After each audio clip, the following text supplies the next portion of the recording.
پاکستان میں 5 ایئر لائنیں ہیں، 4 پرائیویٹ سیکٹر کی ہیں اور 5ویں پی آئی اے، اور تقریباً میں آپ کو بتا رہا ہوں کہ برابر سروس ہے. اگر آپ جہاز میں بیٹھے اور نام نہ پڑھ رہے ہوں تو آپ کو پتہ بھی نہیں چلے گا کس ایئر لائن میں بیٹھے ہو. کھانا بھی ایک جیسا ہوتا ہے، فیئر بھی ایک جیسا ہوتا ہے، ٹائمنگ بھی ایک جیسے ہوتے ہیں. صبح 7 بجے جو ہے میرے ہر ایئر لائن کی جو فلائٹ ہے وہ کراچی سے اسلام آباد چلتی ہے مثال کے طور پہ.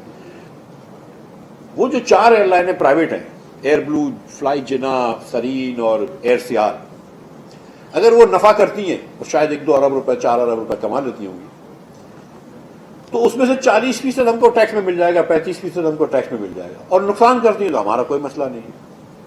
پی آئی اے آن دا ادر ہینڈ اس سال 90 ارب روپے کا نقصان کرے گی، 90 ارب روپے کا نقصان کرے گی. اس پیسوں میں آپ 3 آغا خان یونیورسٹی ہاسپٹل بنا سکتے ہیں، ایک فیصل آباد میں بنا دیں، ایک لاڑکانہ میں بنا دیں، ایک پشاور میں بنا دیں. اور یہ ہر سال نقصان ہوتا رہے گا. اور میں آپ کو ایک اور بات بتاؤں کہ یہ نقصان بڑھتا رہے گا، کم نہیں ہوگا، کیونکہ اب لیگیسی کاسٹ اتنی ہو گئی. اور اس کے علاوہ پی آئی اے جو ہے وہ سول ایویشن کو بھی پیسے نہیں دیتی، پی ایس او کو بھی پیسے نہیں دیتی، لیکن ہم پی آئی اے کو پرائیویٹائز نہیں کرتے. پی آئی اے جو تنخواہ دیتی ہے وہ 20 ارب روپے کی تنخواہ دیتی ہے، پرماننٹ امپلائیز کو شاید 18-17 ارب روپے کی تنخواہ دیتی ہوگی. یہ وی آر بیٹر آف کہ پی آئی اے کو بند کر دیں اور جتنے لوگ کام کر رہے ہیں ان کو بٹھا کے کھلائیں، لیکن پرائیویٹائز کرتے تو زیادہ اچھا ہے. اسی طرح اسٹیل مل جو ہے وہ 8-9-10 سالوں سے بند رکھی ہوئی ہے، لیکن پرائیویٹائز نہیں ہوئی ابھی تک. ہر سال مہینے آپ تنخواہ دے رہے ہیں. 10 سال سے ایک آدمی کو آپ نے کام پہ نہیں تکلیف دی ہے، آپ اس کو تنخواہ دے رہے ہیں. 4-5 سال پہلے تک تو آپ اوور ٹائم بھی دے رہے تھے اس کا. پھر آپ کو سمجھ گئے کہ یار مل بند ہے تو شاید اوور ٹائم کی ضرورت نہیں ہے. تو اسی طرح آپ کی یہ جو جتنی بھی آپ کی ڈسٹریبیوشن کمپنیز ہیں، لیسکو، پیسکو، ٹیسکو، سارے نام ہیں. گیس کی کمپنی ہے، گیس کی کمپنی جو ہماری سوئی گیس کی کمپنی ہے، 20% گیس جو ہے وہ ہوا میں اڑ جاتی ہے. اس کو کہتے ہیں U F G, unaccounted for gas. یہ پتہ نہیں ہے کہ اڑ گئی ہے، چوری ہو گئی ہے، we don't know, we just call it U F G, unaccounted for gas. 20%، about $300 million کی گیس. جتنے اچھے پروفیشنل آپ لگا سکتے ہیں لگا لیے، ہر حکومت نے لگا کے دیکھ لی. ٹھیک ہے، مطلب جو آپ لوگ میں سے جو عمران خان کے شیدائی ہیں وہ تو سمجھتے ہوں گے کہ عمران آتا تو سب اچھا ہو جاتا. 4 سال عمران آیا، اچھا ہوا. سو یہ میں ایک سوال تو بنتا ہے نا. عمران کی باتیں عمران خان کی بہت اچھی ہوتی ہیں. وہ بولتا ہے کرپشن نہیں ہونی چاہیے، پھر عثمان بزدار نکل آتا ہے. بولتا ہے کرپشن نہیں ہونی چاہیے، پھر فرح گوگی نکل آتی ہے، بیگم صاحبہ نکل آتی ہیں. لیکن بات تو صحیح ہے، کرپشن نہیں ہونی چاہیے. بولتا کمپیٹنٹ ہونے چاہیے لوگ، پھر عثمان بزدار کا ایگزامپل آتا ہے، محمود خان کا ایگزامپل آتا ہے، مراد سعید کا ایگزامپل آتا ہے. سو دا تھنگ از کہ مطلب ہم نے سب کچھ سبھی دیکھ لیے. ماشاء اللہ بھی آپ نے دیکھ لیے، آپ نے ہائیبریڈ بھی دیکھ لیا، ہائیبریڈ لائٹ بھی دیکھ لیا، زرداری صاحب کو بھی دیکھ لیا، خان صاحب کو بھی دیکھ لیا، نواز شریف کو بھی دیکھ لیا. لیکن ہندوستان اور بنگلہ دیش ہم سے آگے ہیں. آپ سوچے تو صحیح کہ بنگلہ دیش has $40 billion, we have 4. So I mean, so there is obviously, the issue is not individuals and proper, the issue is systemic issues.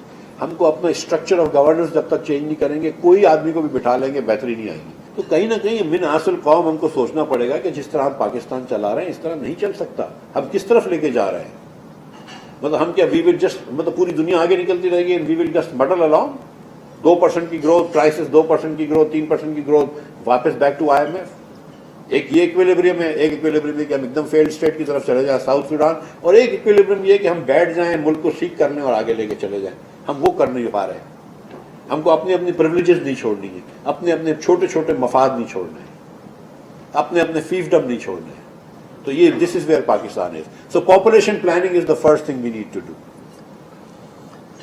Second thing is live within our means. 75 سال میں آپ نے 3 یا 4 سال current account deficit نہیں کیا، باقی ہر سال کرنٹ اکاؤنٹ ڈیفیسٹ کرتے ہیں. What is current account deficit? کہ آپ کا ڈالر کا ڈیفیسٹ ہو جاتا ہے، فارن کرنسی کا ڈیفیسٹ ہو جاتا ہے. جو آپ امپورٹ کرتے ہیں اس کے مقابلے میں ایکسپورٹ بہت کم ہے. اب یہاں پہ پچھلے سال جب خان صاحب کی حکومت تھی تو $80 بلین کا امپورٹ ہوا، $80 بلین کا، اور ایکسپورٹ کتنا ہوا؟ $31 بلین. That's it, $31 billion. پوری ریمیٹنس میں ڈالو تو $30 بلین یہ ہو گئی ریمیٹنس. تو 60 بلین کی ہماری آمدن تھی اور 80 بلین کا ہمارا خرچہ تھا. ہمارا کرنٹ اکاؤنٹ ڈیفیسٹ 17.5-18 بلین کا تھا.